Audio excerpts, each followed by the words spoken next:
If you know a Hyacinth cafe inspired by this movie, please give it a like. Welcome back to It's Social Media Show. Today we'll be looking at the Five of Cups and what it really entails.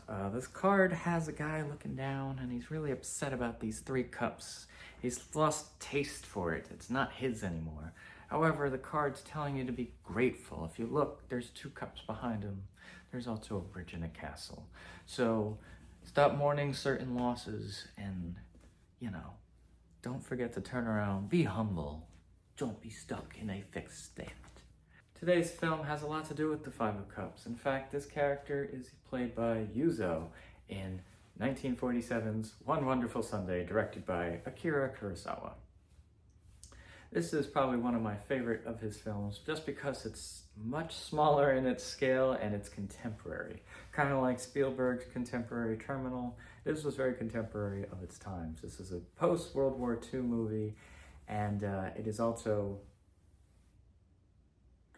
I could try to say it, but I'll probably ruin it, so you'll have to give me like 5 to 10 times to say it with somebody who can pronounce it for me. Not AI, all right? I need a person to tell me. We see this character in this position a lot throughout the movie. In fact, one of the opening shots and one of the final shots has him looking down at a cigarette. Him picking it up off the floor, a used cigarette by somebody else, have to stress that, is a symbolizes, easy for me to say, symbolizes the transformation that he's gone throughout the movie. Masako is just one of the best parts of this movie. Her optimism despite having much less means than he has, and just showing you just to be grateful.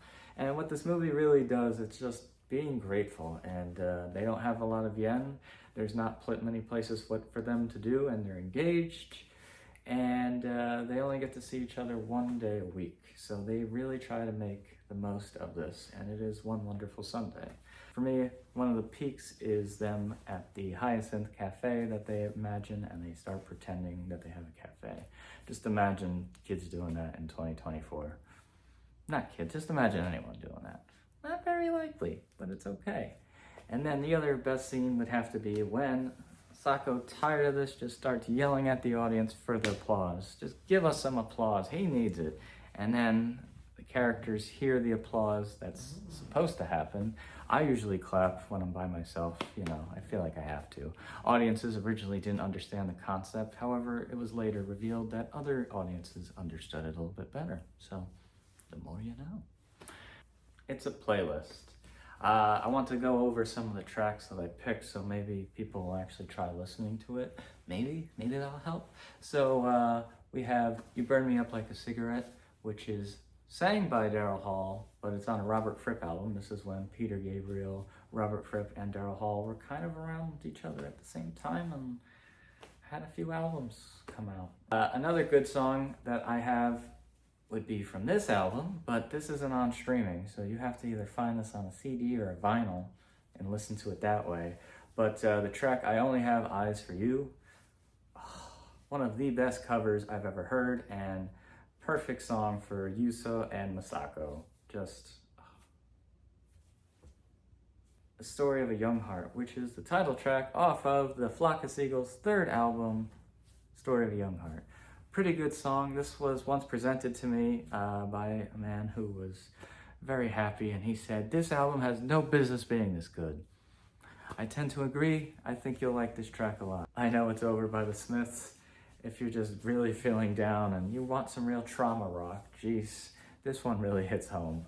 Thank you so much for making it to the end of the video. I do really appreciate it.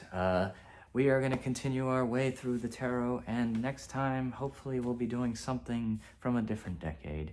Maybe, possibly, perhaps. Are you still watching? Come on, hit a like button. Come on.